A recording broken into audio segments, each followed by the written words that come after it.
Bonjour mes chers élèves de 3e, je vous propose ici quelques exercices pour bien comprendre la notion d'intervalle.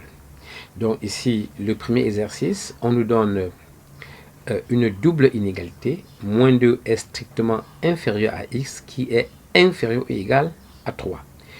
On nous demande de traduire cette double inégalité par un intervalle qu'on va également représenter et trouver le centre et l'amplitude de notre intervalle. Alors c'est très simple. Déjà quand vous avez une double inégalité, ça veut dire que vous avez affaire à un intervalle qui a deux bornes. Les bornes, c'est le premier nombre et le deuxième nombre. Le premier nombre, c'est la première borne, toujours plus petit que la deuxième borne. Et un autre petit rappel au niveau des intervalles qu'il ne faut pas oublier, un autre petit rappel, c'est que quand vous écrivez votre intervalle, votre première borne est placée après le crochet, toujours. Votre première borne est placée toujours après le crochet. Évidemment, la deuxième borne est placée avant le crochet. Donc, je mets le crochet avant la première borne, j'écris la deuxième borne avant le crochet. On rappelle également une autre notion qui dérange les élèves. C'est quoi fermé, c'est quoi crochet fermé, c'est quoi crochet ouvert, c'est très simple. Quand vous voyez ce symbole-là, ça c'est un symbole strict. Quand vous voyez inférieur qui n'est pas accompagné du deuxième trait comme celui-là, ça veut dire que cette inégalité est au sens strict. Et quand une inégalité est comme ça, sur le nombre là qui l'accompagne, le crochet est ouvert. Ouvert veut dire que le crochet tourne le dos au nombre. Regardez, vous voyez le 2 est là, le crochet lui tourne le dos. Alors qu'au niveau de 3, le crochet ne tourne pas le dos à 3, le crochet attrape plutôt 3. C'est une façon de parler pour qu'on essaie de comprendre un tout petit peu. Donc, si c'est strict, dos tourné, si c'est large, eh bien, le dos n'est pas tourné, le crochet attrape le nombre. Alors, si on a compris ça, eh bien, on place d'abord le crochet. Le premier crochet, comme l'inégalité est stricte, c'est ouvert. Je mets donc première borne, point virgule, deuxième borne. Et ça, j'ai mon intervalle. Intervalle ouvert. Quand le crochet tourne, on dit que l'intervalle est ouvert. Ouvert à gauche, fermé à droite. Parfois, vous allez entendre semi-ouvert et tout ça. Bon, c'est pas très important tout ça. Donc, il faut savoir que quand c'est ouvert, quand c'est fermé. Et donc, quand on veut placer cet intervalle-là sur une droite, on doit respecter une petite convention pour les nombres qui sont les bornes là. Évidemment, on placera toujours le premier nombre avant le deuxième, puisque un intervalle est composé de nombres qui sont classés dans l'ordre croissant. Donc, toujours première borne et puis deuxième borne. Maintenant, première borne, c'est moins 2.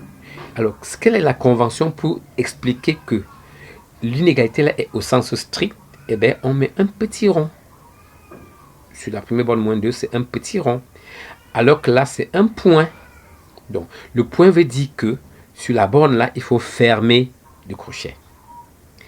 Et autre chose pour que ça soit plus visible, eh bien, dans notre intervalle commence avec moins 2 et finit à 3. Donc, tout ce qui est avant moins 2 n'est pas dans l'intervalle là.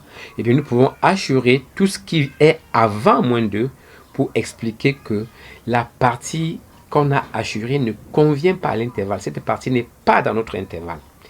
Et elle s'arrête à 3. Évidemment, après 3, on peut également faire la même chose.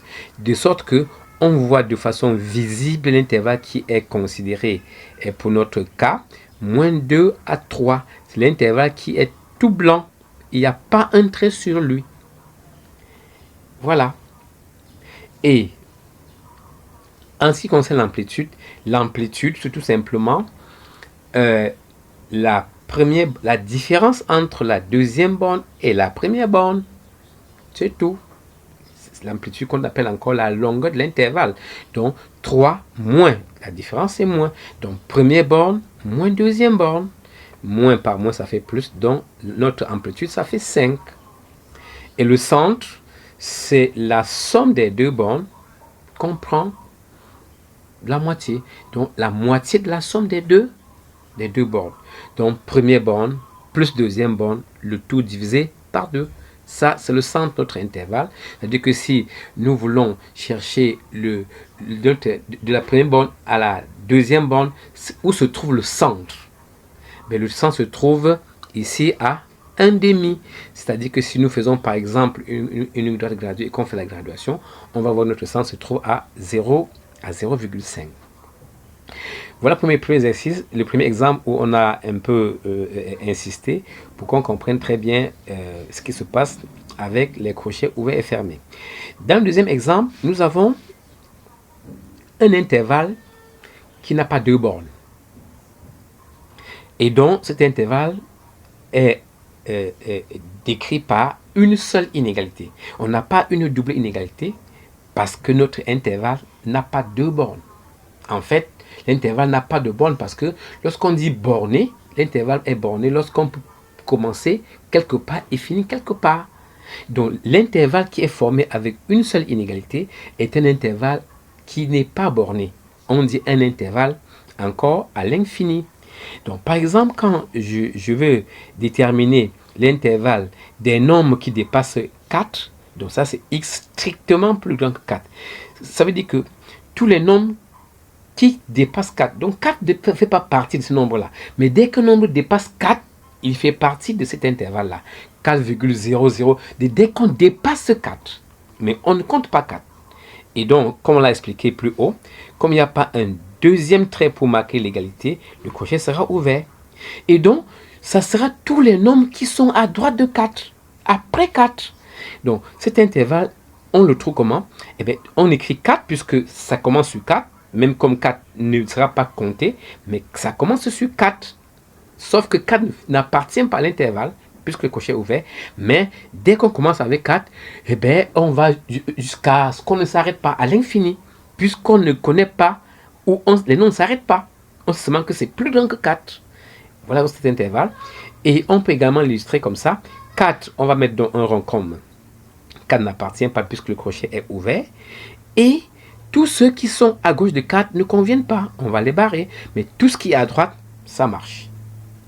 Donc voilà comment on peut également représenter s'il y a d'intervalles. Bon, on va prendre d'autres exemples. Regardez par exemple, si je prends x inférieur à moins 2, ça veut dire que tous les nombres qui sont plus petits que moins 2, y compris moins 2, puisqu'il y a une double inégalité. C'est-à-dire que moins 2 est dans l'intervalle. Eh bien, c'est pour ça que vous voyez qu'ici, le crochet est fermé. Le crochet ne tourne pas le doigt à moins 2. Ça l'attrape.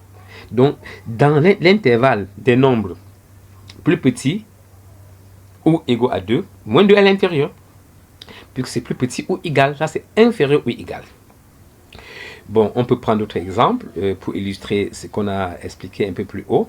Voyez-vous, si nous prenons l'intervalle des nombres compris entre 0 et racine de 3, là c'est un intervalle borné, donc comme on a vu, on va mettre donc c'est ouvert à gauche, c'est ouvert à droite, on appelle d'ailleurs ça un intervalle ouvert, tout comme ici on appelle un intervalle fermé.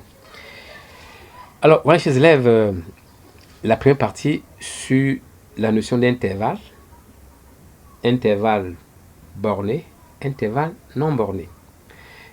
Ensuite, on va traiter un exercice, quelques exemples, comment faire lorsqu'il s'agit de trouver l'intersection et la réunion des intervalles. Merci de votre attention.